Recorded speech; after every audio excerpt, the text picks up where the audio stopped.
आज हम जीएसटी में समझेंगे कि क्यूआरएमपी स्कीम क्या होती है और कौन क्यूआरएमपी स्कीम के लिए एलिजिबल होते हैं। क्यूआरएमपी स्कीम यानी quarterly return monthly payment scheme उसी बंदे को मिलती है, उसी बिजनेसेस को ये स्कीम अवेलेबल है जिनकी प्रीसीडिंग फाइनेंशियल ईयर में, पिछले फाइनेंशियल ईयर में टर्नओवर 5 करोड़ तक की थी। यानी जिसकी टर्नओवर 5 करोड़ से ज्यादा थी प्रीसीडिंग फाइनेंशियल ईयर में, पिछले फाइनेंशियल ईयर में, उसको ये क्यूआरएमपी स्कीम का बेनिफिट अवेलेबल नहीं है, वो इस क्यूआरएमपी स्कीम के लिए एलिजिबल नहीं है। यानी उसको जिसकी प्रीसीडिंग फाइनेंशियल ईयर में टर्नओवर 5 करोड़ से ज्यादा थी उसको जीएसटीआर 1 और जीएसटीआर 3B दोनों रिटर्न मंथली बेसिस पे फाइल करनी है। लेकिन जो बंदे क्यूआरएमपी स्कीम के लिए एलिजिबल है और क्यूआरएमपी स्कीम ले रखी है, यानी ये जो स्कीम जो है क्यूआरएमपी, ये एक ऑप्शनल स्कीम है।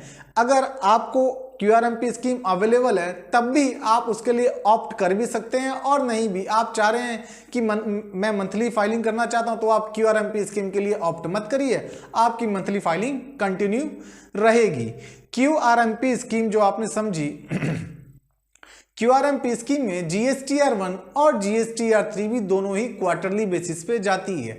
जीएसटीआर 1 जो है क्वार्टर खत्म होने के बाद 13 तारीख तक जाती है और जीएसटीआर 3B क्वार्टर खत्म होने के बाद 22 या 24 तक जाती है। यानी 22 या 24 ड्यू डेट, ये कैसे पता लगेगा कि किसके लिए 22 तारीख ड्यू डेट है एप्लीकेबल है और किसके लिए 24 तारीख ड्यू डेट एप्लीकेबल है जीएसटीआर 3B केस में? ये इस बात पर निर्भर करेगा कि जो बिजनेस है वो किस स्टेट या किस यूनियन टेरिटरी में रजिस्टर्ड है, उसके हिसाब से ये 22 या 24 तारीख ड्यू डेट तय होगी। जैसे जो businesses Maharashtra, Karnataka, Gujarat, Dadra and Nagar Haveli and Daman and Diu, Puducherry आदि में रजिस्टर्ड है, उनके लिए ड्यू डेट है 22 तारीख, क्वार्टर खत्म होने के बाद 22 तारीख लास्ट डेट है जीएसटीआर 3B फाइल करने की।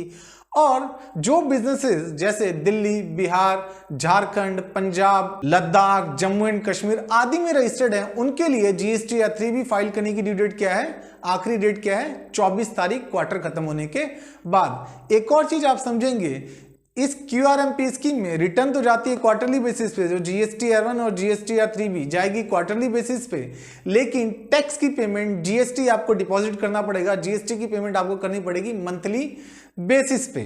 तो आपने समझा, रिटर्न्स हैं क्वार्टरली और जो टैक्स की पेमेंट है वो मंथली बेसिस पे आपको करनी पड़ेगी, तभी तो इसका नाम है QRMP, quarterly return monthly payment. समझ आया आपको क्यूआरएमपी स्कीम क्यों है? क्यूआरएमपी स्कीम वालों को एक ऑप्शन अवेलेबल होता है कि वो आईएफएफ फैसिलिटी के जरिए जितने भी उनके B2B इनवॉइसेज हैं उनको अपलोड कर सकते हैं, ताकि रेसिपिएंट को, जो बिजनेस है, जो उसका रेसिपिएंट है इस क्यूआरएमपी वाले का, वो भी जीएसटी में रजिस्टर्ड है, उसको दिक्कत ना आए आईटीसी लेने में। तो ये आईएफएफ फैसिलिटी जो है ये ऑप्शनल फैसिलिटी है। तो क्यूआरएमपी वाले का अगर जो रेसिपिएंट है वो बिजनेस है, वो जीएसटी में रजिस्टर्ड है, तो वो इस आईएफएफ फैसिलिटी का यूज करके B2B इनवॉइसेस अपलोड कर सकता है, ताकि रेसिपिएंट को आईटीसी लेने में दिक्कत ना हो, क्योंकि इसका रेसिपिएंट हो सकता है मंथली रिटर्न फाइल करता हो। अब एक और चीज समझेंगे कि क्यूआरएमपी स्कीम लाने का उद्देश्य क्या है, क्यों गवर्नमेंट क्यूआरएमपी स्कीम को लाई। क्यूआरएमपी स्कीम लाने का उद्देश्य है कि जो स्मॉल टैक्स पेयर्स हैं उनको बेनिफिट दिया जाए, उन पे कंप्लायंस बर्डन कम किया जाए और उनकी रिटर्न जो फाइलिंग फ्रीक्वेंसी है उसको चेंज करके, मंथली से चेंज करके क्वार्टरली कर दी गई, quarterly return monthly payment scheme में। और मैंने आपको बताया क्यूआरएमपी स्कीम ऑप्शनल है। तो आप देख रहे हैं क्यूआरएमपी के जरिए गवर्नमेंट ने रिलीफ दिया किसको, स्मॉल टैक्स पेयर्स को।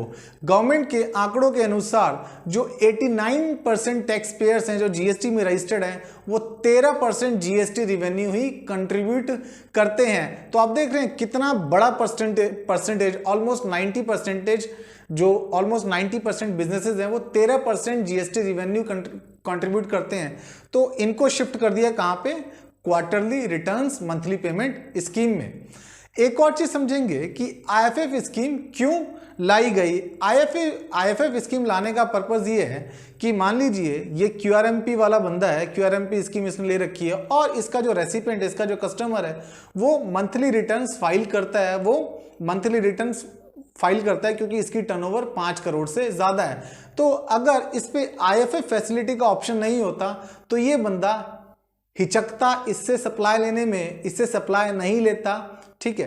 तो इसीलिए ये IFF फैसिलिटी का ऑप्शन है जिसके जरिए QRMP वाला बंदा भी अपने B2B इनवॉइसेस अपलोड कर सकता है और इससे क्या होगा, रेसिपिएंट को ITC लेने में दिक्कत नहीं होगी। मुझे उम्मीद है ये वीडियो आपको समझ आई होगी, आपने QRMP का कॉन्सेप्ट समझा होगा, IFF फैसिलिटी समझा होगा और IFF का लॉजिक समझा होगा, क्यों IFF, साथ में आपने QRMP का भी लॉजिक समझा कि गवर्नमेंट क्यों QRMP स्कीम को लेके आई, क्यों GST में QRMP स्कीम को इंट्रोड्यूस किया गया। मुझे उम्मीद है ये वीडियो आपको समझ आई होगी।